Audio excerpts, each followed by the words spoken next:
napakalaki na pala ng pinsala pagkakalbo ng ating mga kagubatan.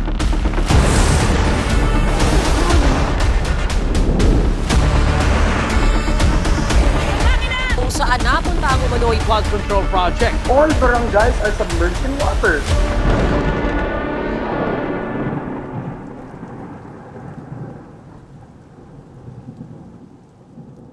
Hindi na bago sa Pilipinas ang makaranas ng matinding pagbaha sa tuwing may malakas na ulan, habagat o bagyo. Bukod sa pagkasira ng mga ari-arian, agrikultura at infrastruktura, hindi rin maiwasan ang pagkawala ng buhay dahil sa pagbaha. Mas naging malaki at malubha pa ang nagiging danyos nito dahil sa umiiral na climate change. Sa datos ng World Risk Index, patuloy na nangunguna ang Pilipinas sa mga bansang hirap sa pagharap sa mga natural na kalamidad sa loob ng 16 na taon.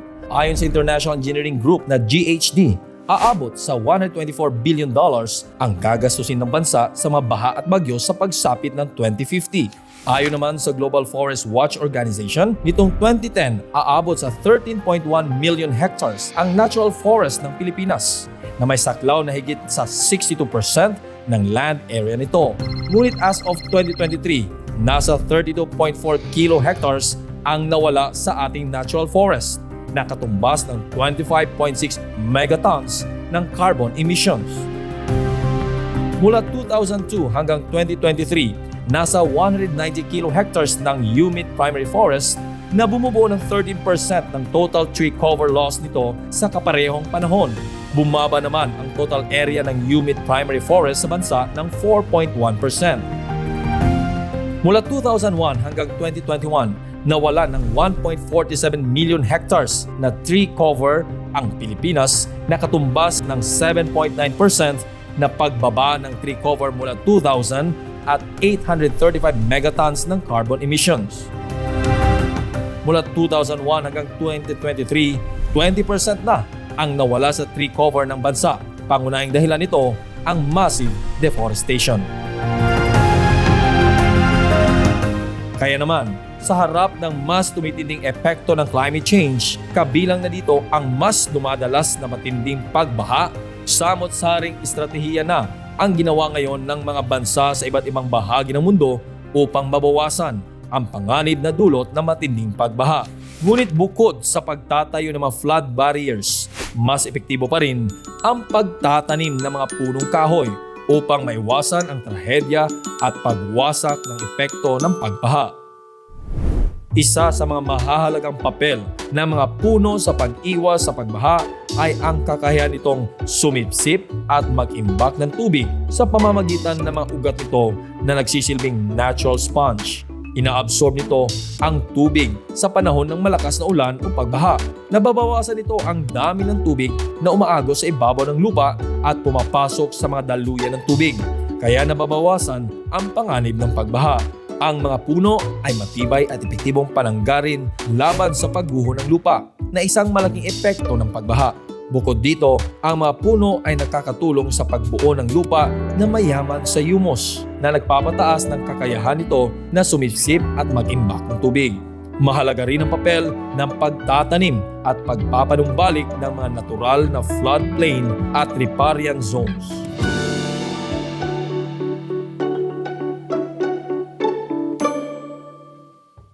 Ang pagtatanim ng punong kahoy ay hindi na bago para sa mga miyembro ng The Kingdom of Jesus Christ na itinatag ni Pastor Apollo C. Kibuloy, na kilalang environmentalist at founder ng Sunshine Philippines Movement.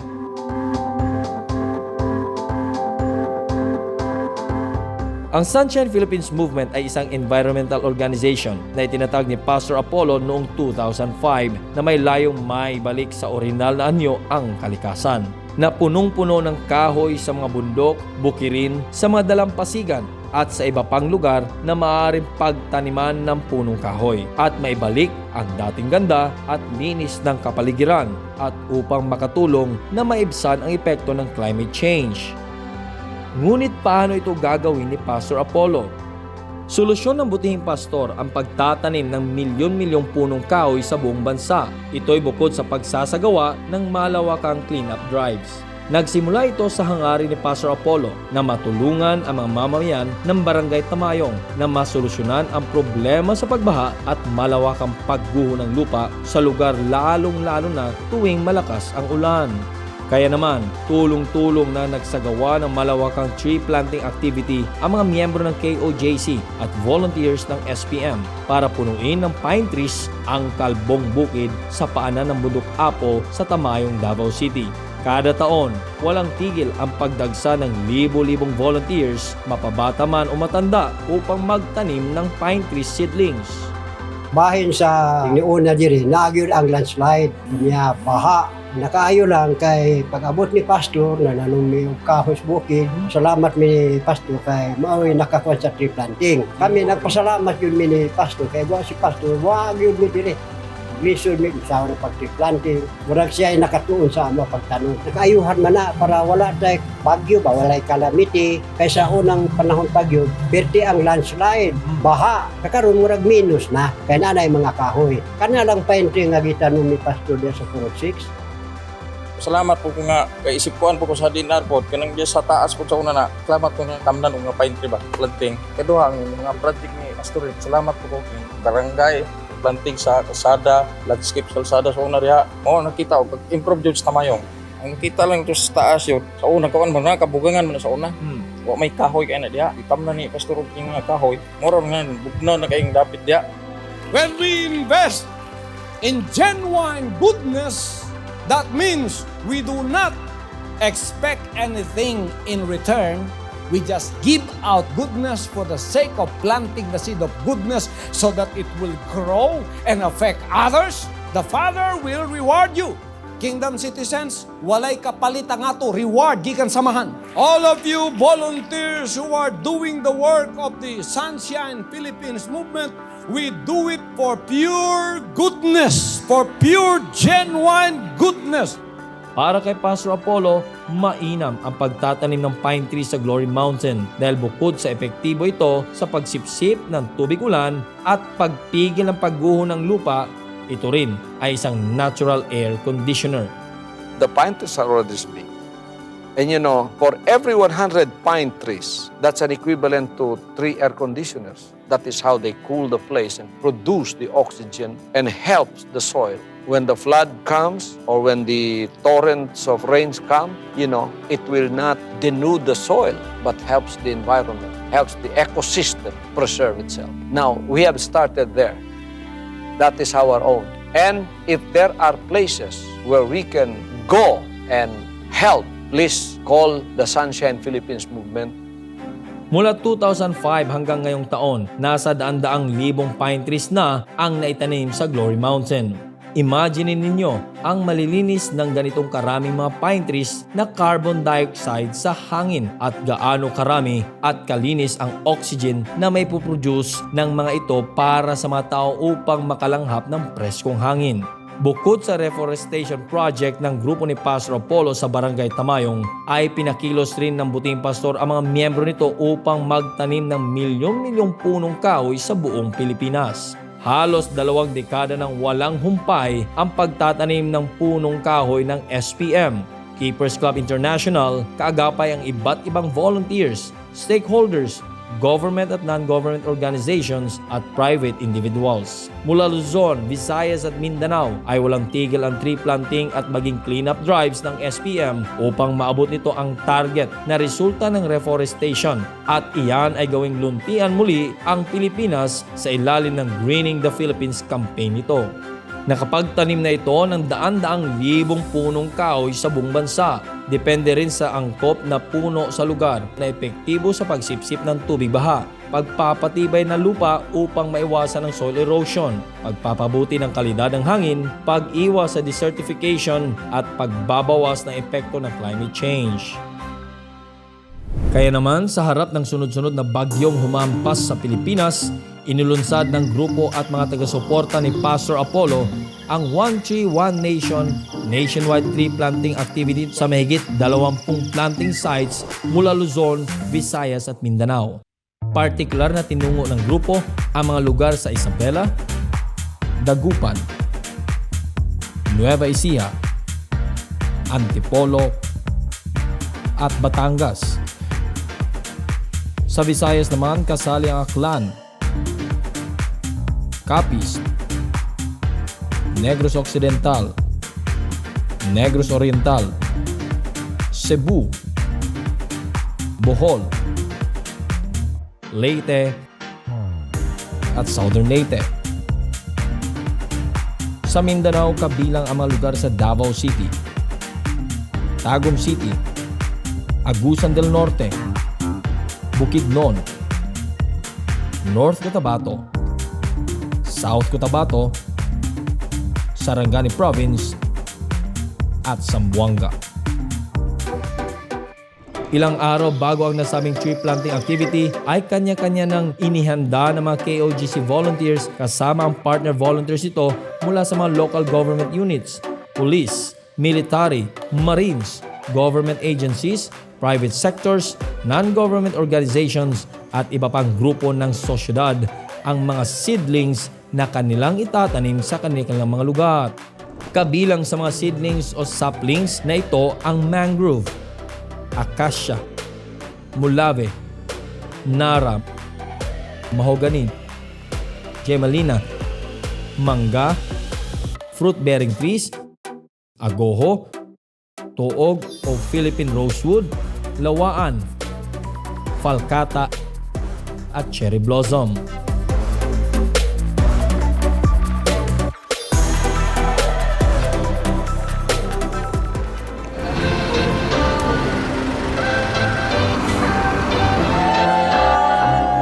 Araw ng Sabado, November 16, 2024, nagkaisa ang libo-libong volunteers sa iba't ibang bahagi ng bansa at nagtungo sa mga lugar na pagtataniman nila ng mga punong kahoy.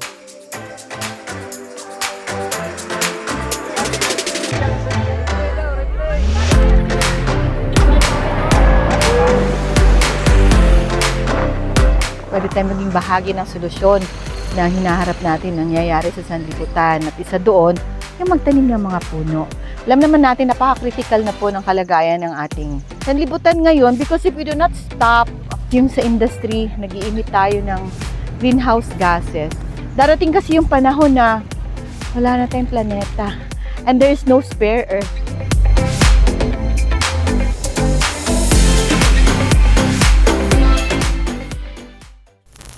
Simultaneous na ginanap ang One Tree, One Nation nationwide tree planting activity mula NCR hanggang Regions 1 to 12. Sa probinsya ng Isabela, matatagpuan ang isa sa pinakamalaking rainforest sa mundo na kilala sa Northern Sierra Madre Natural Park. Ang mga distrito rin ng probinsya ay tinatahak rin ng Sierra Madre Mountains, ang pinakamahabang mountain range sa Pilipinas. Ito ang first line of defense ng bansa, lalong-lalo na sa Luzon laban sa mga epekto ng climate change, partikular na ang mga malalakas na bagyo. Ngunit nakokompromiso ang kritikal na papel na ito ng Sierra Madre dahil sa deforestation at illegal logging sa lugar.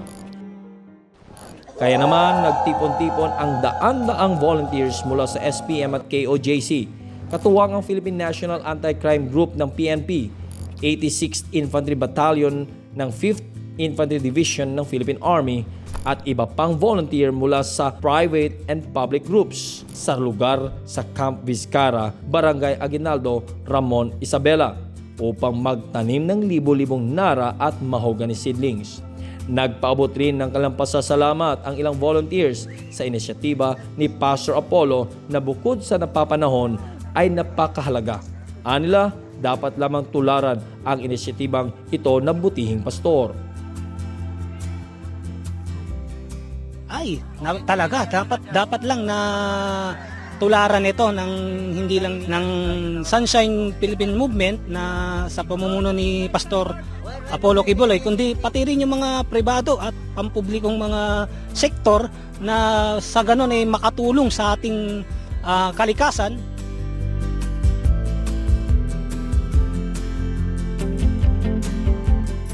Talagang kailangan tularan nila yung inisyatiba ni Pastor Kibuloy, ni Apo Pastor. Kasi unang-una, mga iba dyan, may mga kaya na dapat kaya din nilang i-finance din sana yung mga nag-inisyatiba na parang kay Pastor Kibuloy. dito sa ginagawa nating pagtatanim ng puno ngayon.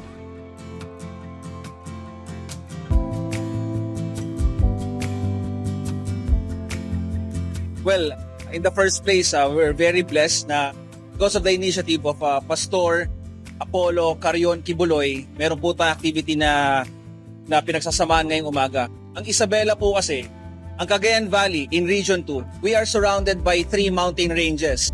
The Caraballo, the Cordillera, and the Sierra Madre. However, nang dahil po sa lakas ng bagyo at syempre because of climate change, naiba na rin po ang dynamics ng aming lugar. Kaya napakalaking tulong po at isang paalala na ang pagtatanim po natin ng puno ay investment hindi lamang po sa ngayon kundi sa mga susunod pang mga henerasyon. So napakaganda po ng ganitong klaseng programa.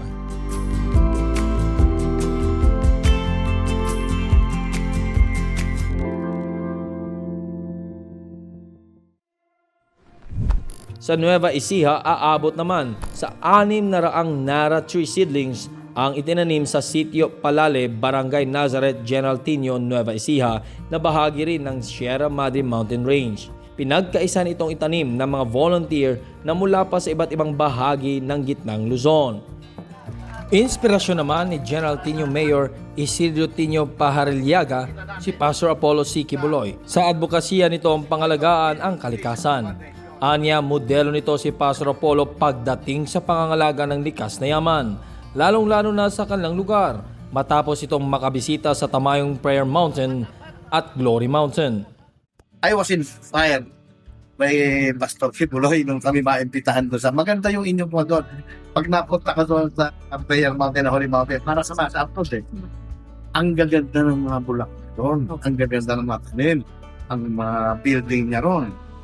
Talagang napakaganda. Yan po ang naging inspirasyon ko. At napakaganda naman. Sabi ko nga po, pag nagawa natin, kaya yung awareness sa mga our people, pinalalakas ko lang, so that, bata pang maliit, nasa isip na nila na dapat nagtatanim. Hindi magtututo.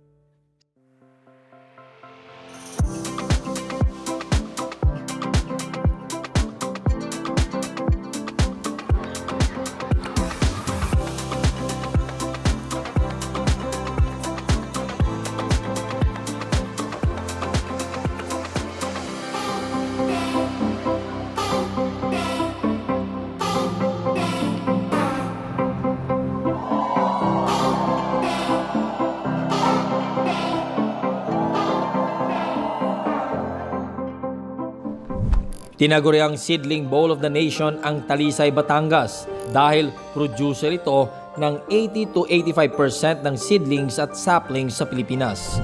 Ngunit sa kabila nito ay isa rin ang Batangas na madalas bahain sa tuwing may matinding pag-ulan at bagyo sa bansa. Kaya para sa One Tree, One Nation tree planting activity, daan-daang mango saplings ang itinanim ng mga volunteer sa Barangay Trangka sa kabila ng matinding init ng araw. Isang dating tambakan ng basura ang nasabing barangay, ngunit ngayon, isa na ito sa mga planting area upang mas maparami pa ang mga punong kahoy sa lugar. Hindi naman naging hadlang ang kanilang mga kapansanan upang makatulong sa kalikasan na makakabenepisyo sa lahat ng tao. Masaya daw po siya na makasama sa lahat, makapagtanim at nafe-feel daw po niya na siya ay masaya at nagpapasalamat siya sa Ama na nakasama kayo.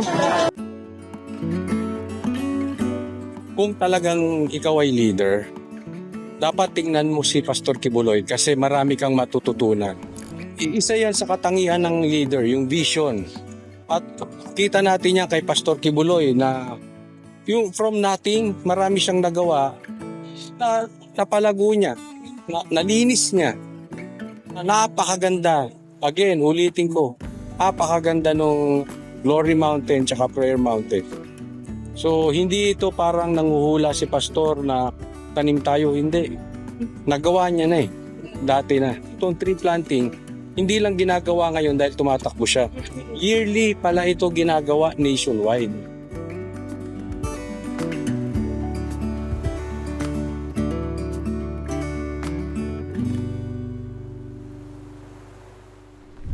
Ang Dagupan City ay itinayo sa water-saturated substrate ng isang wetland na nakaharap sa West Philippine Sea.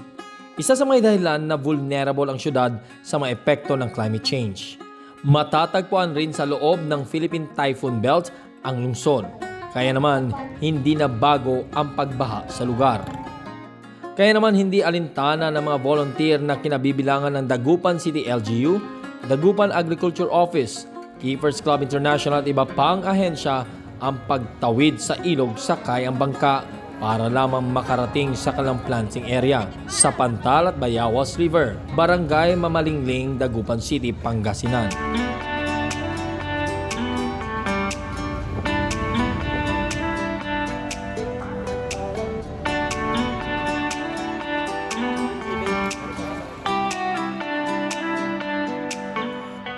Wala ring sinayang na oras ang mga volunteers sa pagtatanim ng mga mangrove na nagsisilbing natural na depensa laban sa pagbaha sa mga baybayin.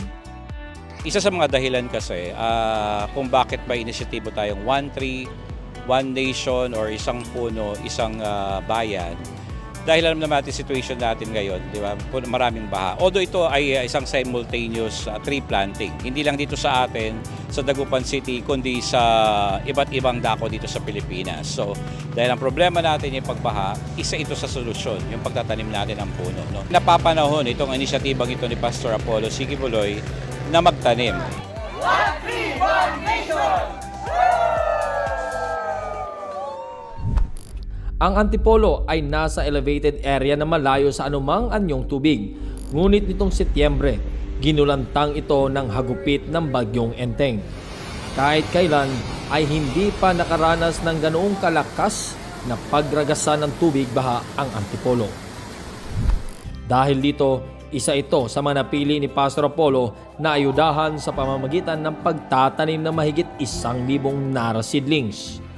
Bukod sa mga SPM volunteers, may mga pribadong kumpanya rin ang nakiisa sa nasabing aktibidad. Suportado rin ng lokal na pamahalaan ng Antipolo ang advokasiyang ito ni Pastor Apollo at malaki ang kanilang pasasalamat sa butihing pastor sa pagpili sa kanilang maging recipient ng malawakang tree planting activity nito. Dito rin itatanim sa kagubatan na ito, 1,000 hectares po ang pupunuin natin. So, gusto ko lang sabihin sa inyo na gusto rin namin na makasama kayo. Kasi itong ating planet po ay hindi sarili ko. Pangkalahatan po ito na kung ano po yung aking nalalanghap na hangin, yun din po ang nalalanghap ninyo. Ipinunto rin ni Master Judea, isa sa mga Banateros Brothers, na ipinapakita ni Pastor Apollo ang solusyon sa mga problemang kinakaharap na bansa at hindi lamang puro rason. At ito pong nangyayaring tree planting ay simultaneous na nangyayari po sa buong Pilipinas. So makikita po natin dito, kahit medyo mainit na, ay talaga namang makikita yung ngiti sa kanilang mga labi at talagang kitang-kita mo na gustong-gusto nila yung ginagawa nila. Dahil itong ginagawa po nila, mga kababayan, ito po ay isang solusyon sa pag-ampat sa malawakang pagbaha sa atin. So ito po ay solusyon sa baha na inisyatibo ni Pastor Apollo Kibuloy. So lahat po tayo mga Pilipino, ini-encourage namin na maging bahagi po tayo ng solusyon, hindi lang puro rason. So, ganun po.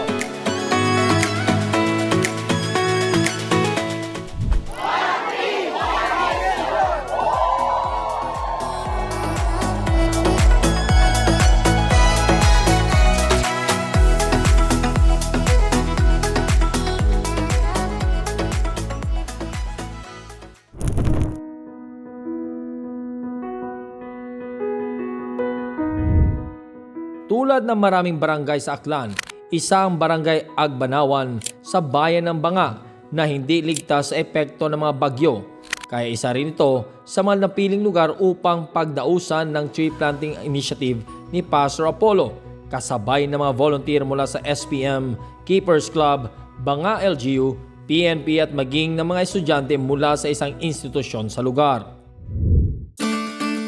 Nasa 300 seedlings ng nara, akasya at iba pang mga punong kahoy ang kanilang tinanim sa lugar.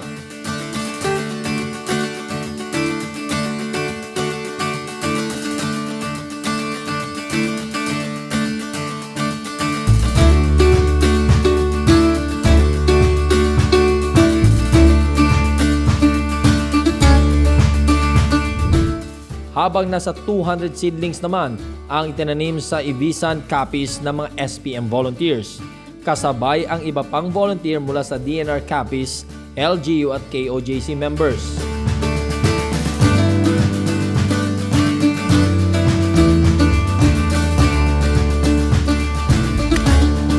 Hindi naman pinalampas ng mga mag-aaral at guro sa Hinigaran, Negros Occidental ang pagkakataong makiisa sa nasabing nationwide tree planting activity. Kasabay ng mga ito ang ibang volunteer rin mula sa Municipal Environmental Management Office, keepers at KOJC members at supporters.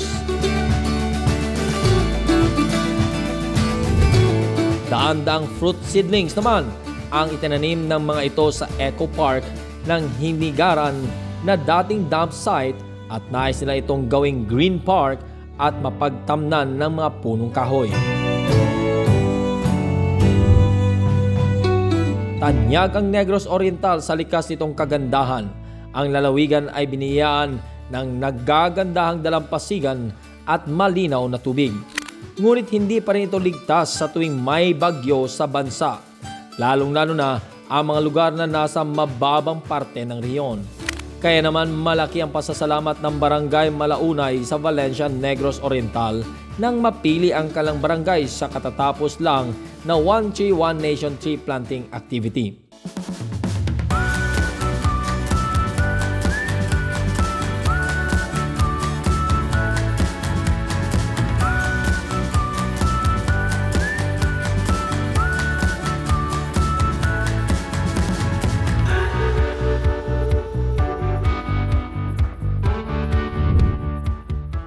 Masigasig naman ang mga volunteers sa Barangay Bagakay, Pilar, Bohol na kinabibilangan ng AFP Carmen, Lundag Patrol Group, Pilar Police Personnel at CAFGU Pilar Patrol. Bukod pa ito sa mga volunteer na taga-suporta ni Pastor Apollo C. Kibuloy sa pagtatanim ng mga fruit trees. Malaki rin ang pasasalamat ng mga opisyal ng barangay dahil napili ang kalang lugar para sa aktibidad dahil kabilang ang kanilang kagubatan sa pinadapa ng Bagyong Odette noong 2021. Hindi rin pinalampas ng AFP Carmen na magpasalamat kay Pastor Apollo dahil sa inisyatiba nito na tiyak na makakatulong sa kanilang barangay.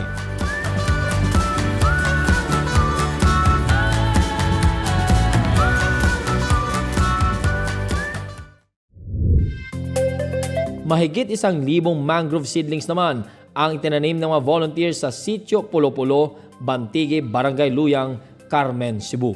Ang lugar nito ay nasa daanan ng mga bagyo kaya inaasahan na nila ang matinding pinsala tuwing typhoon season. Kaya todo suporta ang lokal na pamahalaan sa One Tree, One Nation tree planting activity. Dahil ang nasabing lugar ang kanilang panangga upang hindi na magkaroon muli ng malubhang storm surge sa tulong ng mga itinanim na mga mangroves. Salamat kayo ng inyong programa diri sa LGU, diri sa MOA sa Municipality of Carmen. Basig na ibulong mo anong diri na mo kamong gidala niya. So okyo kay siya sa sitio usa siya sa sitio sa Barangay Luyang. Diri gyud atong focus kay kining lugar mo ni siya ay taguanan sa mga yachts, yate, mga sakyanan nga mga barko di ay nga pasahiruan arin na sila mangnago labi na kung doon ay mga padulong nga bagyo arin na sila manago ma'am.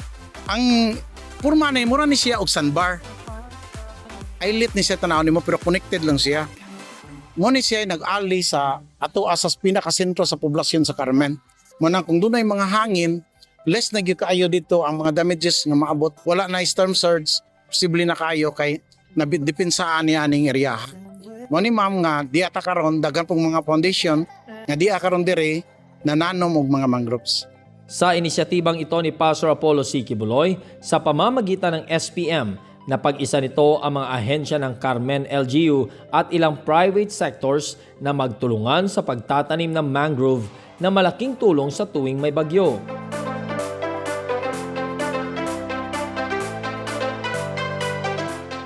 Pagkakita abitan ako, pagkaibaw na ako, kadawat ko sa communication ko, tawag din ako kung mga tao nga, oy, ato ta, kay ato man eh, kay hibaw na bayagin mo. Kay na-feel lagi na sa naano mo noon ang benepisyo na mo sa dagat, gani kami, himo manggimi nga mga law enforcer, fishery law enforcer sa mong lungsod, gideputize mi. Bisan pag wa pa mi, volunteer pa, wala pa mi incentive gikan sa lungsod. Amo yung gigampanan ng amo ang rule. Kay kami man mo ay direct beneficiary, nakita ang gid namo unsa ni siya. Nya unsay important sa mangrove.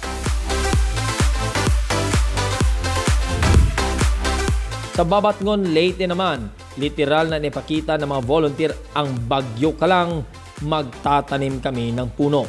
Dahil hindi alintana ng mga SPM volunteers ang balakid na hatid ng pagulan, bunsod na rin ng bagyong Pipito.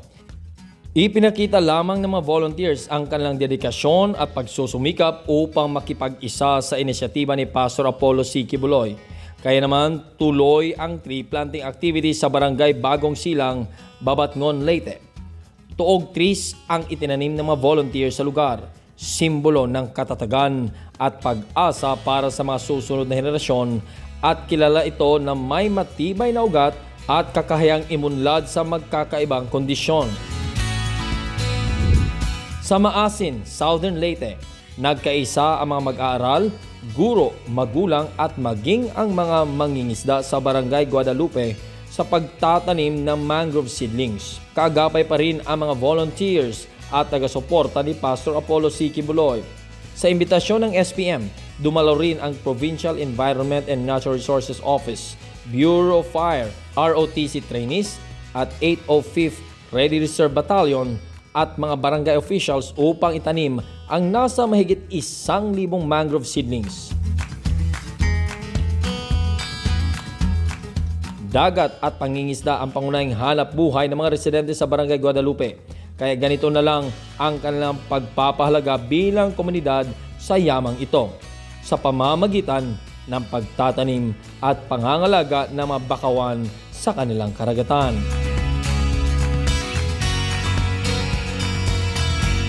Ni adire taga isimin ay yung may tabang may supply na tong seedling para lamang gadon pag pakuan sa pagpalambo sa atong katunggan kay atong katunggan karon nag-anam na gadon og ka ut-ut. Muna salamat ta nila nga sila nagdag seedling kantidad og 1,000 ka buok dib na ilalim ang usa kantidad sa seedling sa mangrove tag-as na mabuhi na og itanom. Unang dako kong pasalamat nila sa SMNI o sa kay Pastor Kibuloy, gabisan sa mga nangitabo silang kinabuhi pero kana malampasan ra na Pastor. Ay kabalaka. Padayon kami dinigapon sa barangay mga suporta sa imong mga buluhaton. Kay kini tanan para man sa kayuhan atong tanan sa atong mahal nga Pilipinas.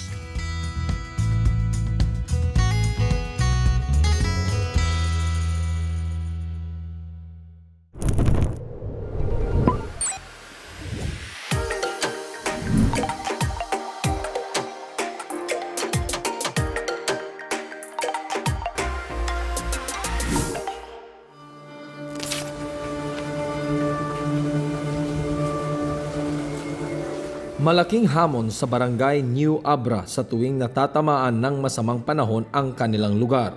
Dahil bukod sa hindi na madadaanan ang tulay papunta sa kalapit na barangay, back to zero rin sila sa kanilang pangunahing hanap buhay. Nagkaka-landslide, yung halos nauubos yung tanim na palay ng mga taga New Abra.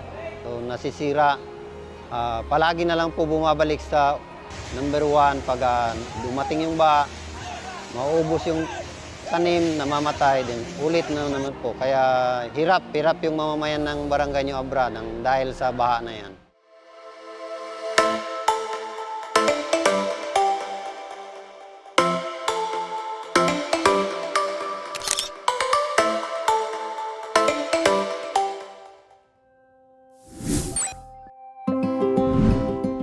Madaling araw pa lang ay nagtipon-tipon na ang mahigit 500 volunteers sa Coronadal Eco Park, Tampakan, South Cotabato para sa malawakang tree planting activity.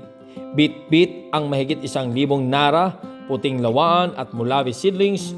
Tulong-tulong ang mga volunteers na kinabibilangan ng SPM, KOJC, mga lokal na opisyal at mga residente sa pagtatanim para sa ikakaayos ng kalikasan.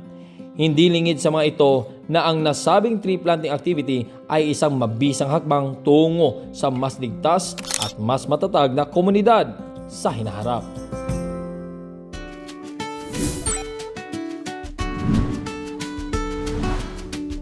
Daan-daang seedlings ng white lawaan, mabolo, nara at mahogany ang pinagkaisang itanim ng mga volunteer sa Barangay Ipil Heights, Zamboanga, Sibugay. Hindi pinalagpas ng mga residente ang pagkakataon makatanim ng punong kahoy sa kanilang lugar dahil isa ang kalambayan sa mga hindi ligtas na lugar sa tuwing may malakas na ulan at nakakaranas ng matinding pagbaha. One Day, One Nation! Thank you, Pastor!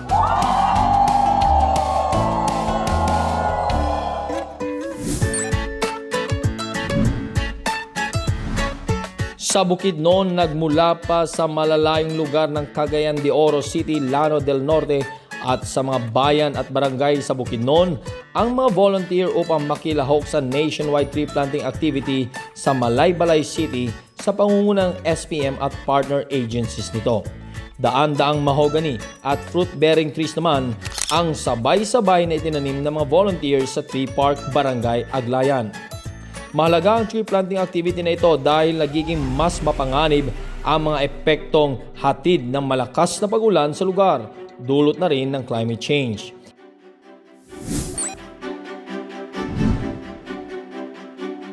Hindi alintana ng mga volunteer ang pag-akyat sa maburol at maputik na daan papunta sa mismong planting site sa Balaan Shrine, Barangay Aklan, Nasipit, Agusan del Norte. Tahanan ang nasabing lugar sa mga hayop gaya ng usa. Kaya mahalaga ang pagpapanatili at pagpapayabong ng mga punong kahoy sa nasabing lugar. Sa pakikipagtulungan rin ng DNR, daan-daang mulave at nara seedlings ang itinanim ng mga volunteer ng SPM, Keepers Club at maging mga kapartner volunteers ito mula sa iba't ibang sektor.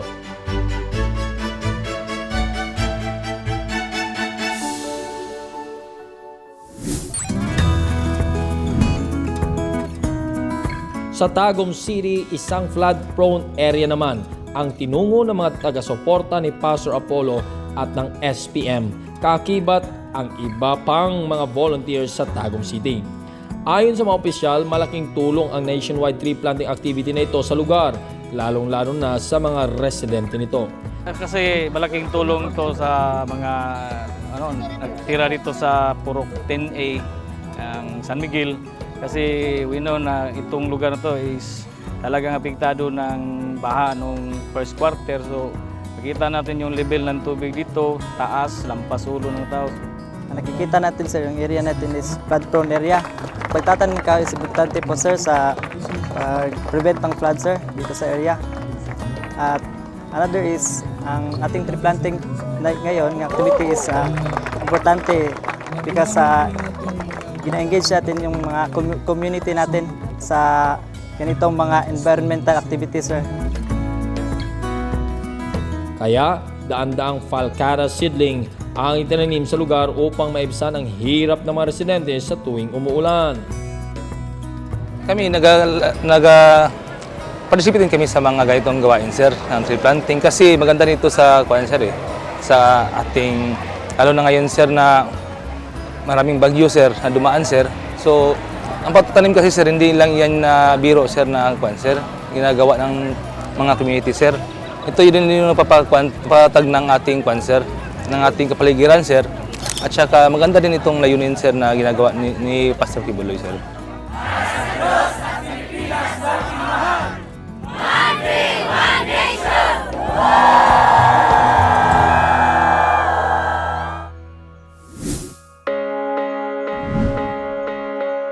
Ibang klaseng KOGC members, workers at supporters naman ang nakita ng taong bayan nitong Sabado. Malayo sa dating mga nakabantay sa labas ng KOGC compound mula sa mapagmasid at mapanuring mga tingin. Masaya at masiglang volunteers na ang nakita nilang nakaantabay sa kanilang pag-alis para sa gagawin nilang massive tree planting activity sa lungsod ng Davao at karatig na probinsya nito. Isa sa mga lugar na pinuntahan ng mga volunteer na ito ay ang Barangay Lasang, Davao City, na napapagitnaan ng dalawang ilog. Kaya naman tuwing tag-ulan, ang ilog dito madalas na umaapaw at nagdudulot ng pagbaha sa mga komunidad na nakapalibot sa lugar.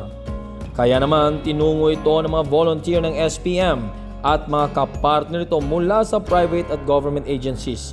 Dala-dala ang daang-daang seedling ng nara at mahogany, may kapasidad na sumipsip ng maraming tubig paglaki ng mga ito.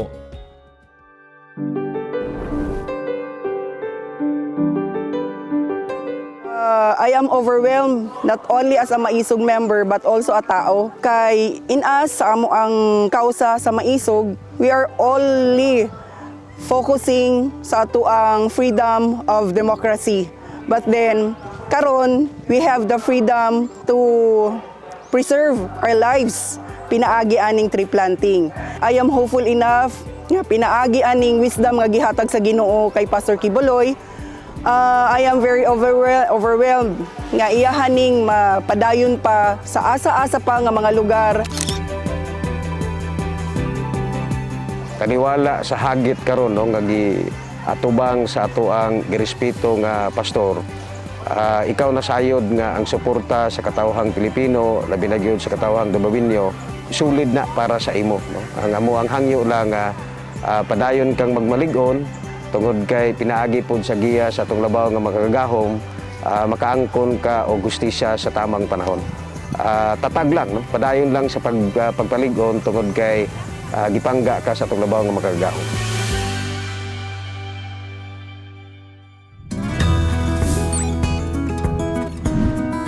Sa mahabang panahon, ang Kitbog ay kinatatakutang lugar dahil sa masukal ito at puno ng damo o kogon ang nakapaligid rito.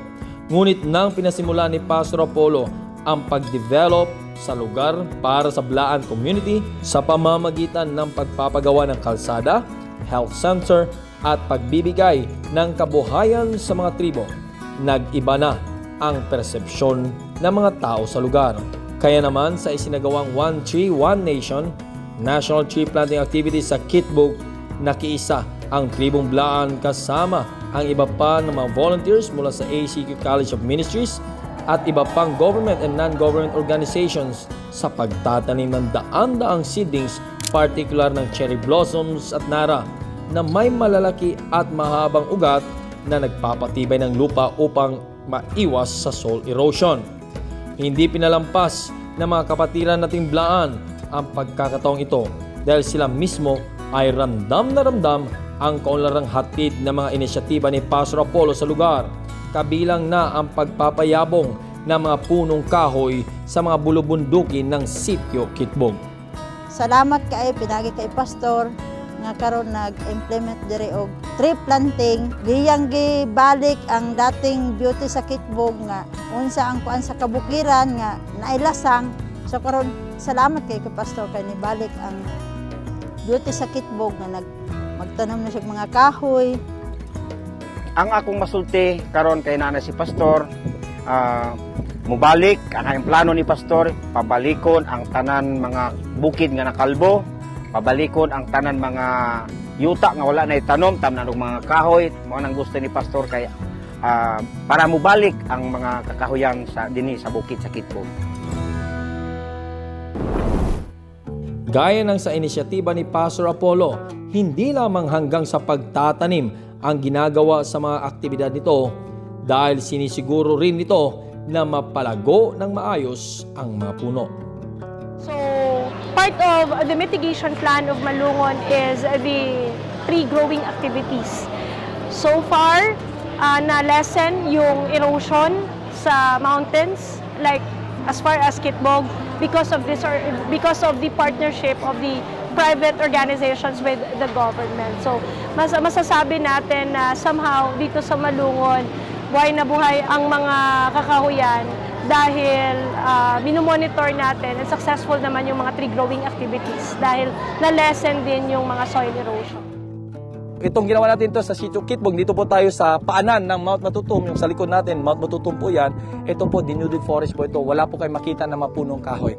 Dahil po sa initiative ni Pastor Apollo C. Kibuloy, na pag-isa po niya anumang kultura, kasi mayroon po tayong mga IPs na mga kababayan, anumang pong relihiyon, anumang pong estado ng buhay, estudyante, edad, popresyon, anything po na pag-isa po ni Pastor, because Pastor is a unifying factor po sa mga Pilipino. At dito nakiisa dahil naniwala po kami sa layunin at pagtuturo po ni Pastor na pangalagaan natin ang kalikasan. It's very a simple step po, pagtatanim ng puno. Hindi lang po hanggang pagtatanim yan. It's not only tree planting, but it's also tree growing. We will make sure na ito ay tutubot, lalago talaga. So hindi lang po ito for posterity or picture taking purposes, hindi po. Sisiguraduhin po natin na bawat isang puno na tinanim, tutubot, magmamature po, at yun po makakatulong po sa ating kalikasan to mitigate po ang problema po natin sa climate change. So thank you so much, Pastor, sa iyong pagtuturo po, at nandito po kami all the way, support po tayo, Pastor, sa inyo po, buong sambayan ng Pilipino. Maraming salamat.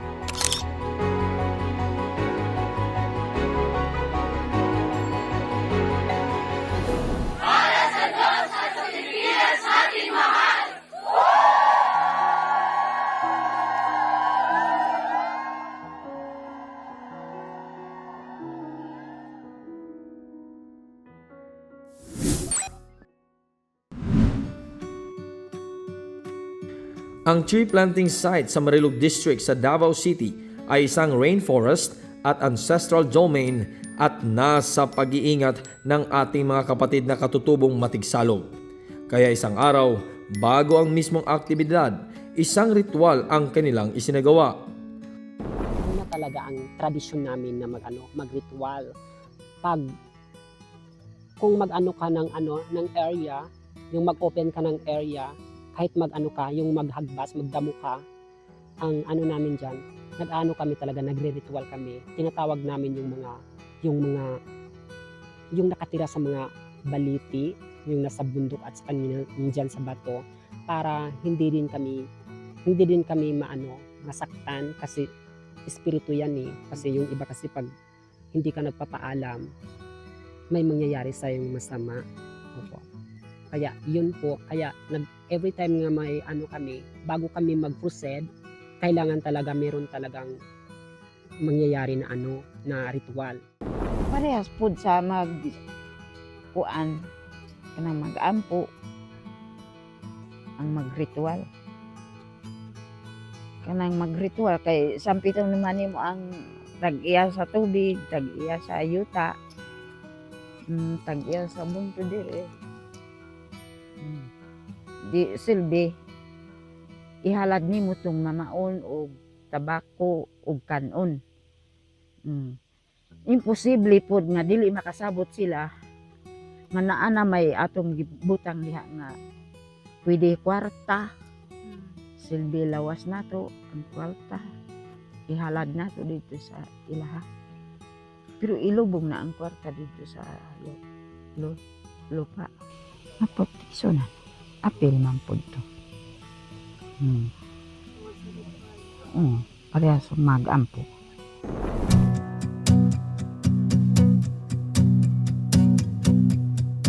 Bukod sa mga IP mula sa lugar, dumagsa rin ang libo-libong mga volunteers mula sa iba't ibang bahagi ng Davao City.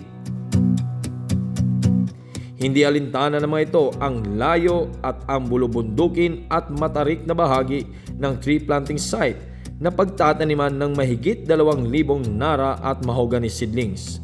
Mahalaga rin ang papel at kahalagahan ng partisipasyon ng mga kabataan sa mga ganitong klaseng aktibidad, gaya ng paglahok ng mga estudyante mula sa Jose Maria College Foundation Incorporated, ACQ College of Ministries, Keepers Club International, at iba pang youth organizations.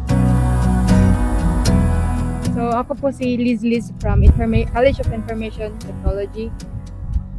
Yung experience ko po is, this is my first time joining tree planting, and also first time ko po ito na makaabot ng ganito kalayo. Saka although na mahirap yung pababa at paakyat, but it's fun kasi yung makikita mo yung may ganito pa palang places, and also nakakatulong din tayo sa Mother Nature po. nagpapasalamat kami kasi kami po ay in-invite ni Pastor Apollo para sa isang tree planting activity dito sa Marilog. Lahat ng mga kasamahan natin, ng mga estudyante ng College of Law ay nakiisa dito sa tree planting. In behalf of the College of Law, we are very grateful to our beloved pastor for initiating this activity. Especially, this is very important dahil nakita po natin kung ano po ngayon ang nangyari, ano ang sitwasyon ng bansa natin, especially sa pagdating sa climate change. This is very important to restore the beauty of our nature. That is why, thank you, Pastor, so much for initiating this, and we are encouraging everyone to join us in this cause. Para sa ako, ma'am, is sobrang okay po talaga ang ginagawa nila. Kasi wala sila gisugo or something bitaw, ma'am. Kusa lang sila, ma'am ba. So, anak ko. Pastor. Opo. Then pati yung mga members, pati mga volunteers, sobrang po. Dagan kayo kanang nabuhat, ma'am ba. Bisag simple lang kayo mag-plant ng trees pero dako ani siya tabang sa pikasan bitaw, ma'am.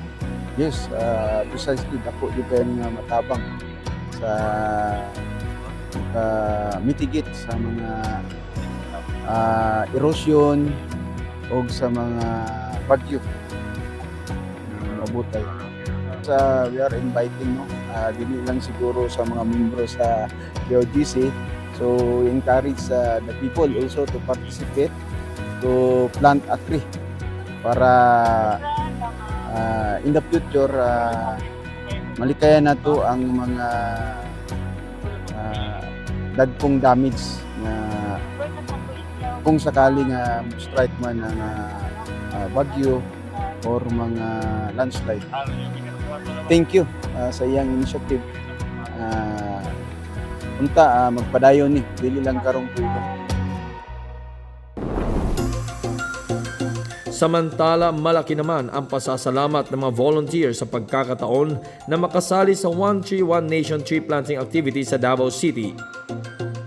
It was an honor for Pastor Apollo C. Kibuloy to initiate this kind of program to make the earth a better place in our future generations and to our kids in the future.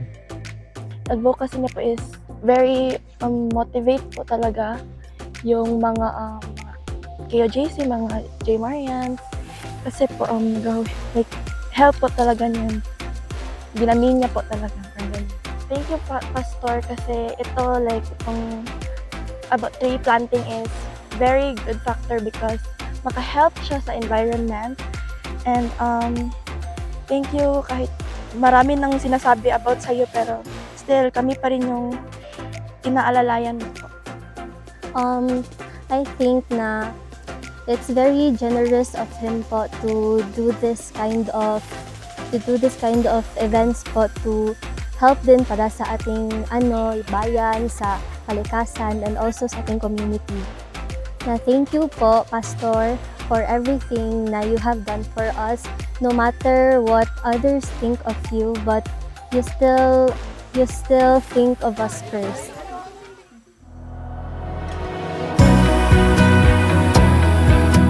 Ang mga pasasalamat na ito ay patunay lamang sa katagumpayan ng isa sa mga misyon ni Pastor Apollo C. Kibuloy, na sa kabila ng pag-uusig sa buting pastor, hindi pa rin ito mapipigilan sa pagpapakita nito ng kanyang pagmamahal at pagmamalasakit sa kapaligiran.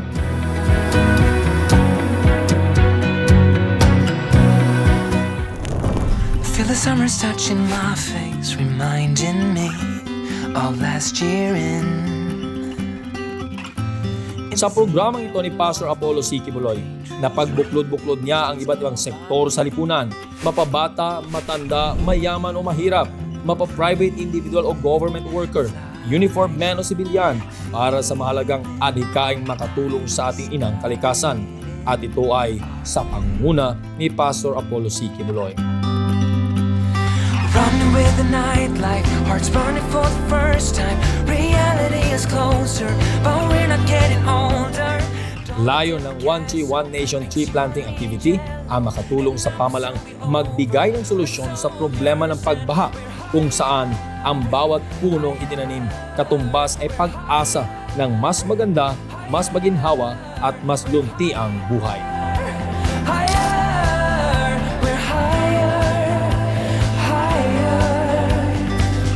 Hindi lamang dito nagtatapos ang mga environmental projects ni Pastor Apollo C. Quiboloy at sa mga taga-suporta nito. Kaya samahan ninyo kami muli at makiisa sa pagkilos para mapangalagaan ang ating kalikasan at kapaligiran. Hindi lamang para sa atin, kundi para na rin sa mga susunod na henerasyon. Para sa Diyos at Pilipinas dating mahal, ito si Carlo Catil para sa One Tree, One Nation Special Report. We're soldiers and we're high.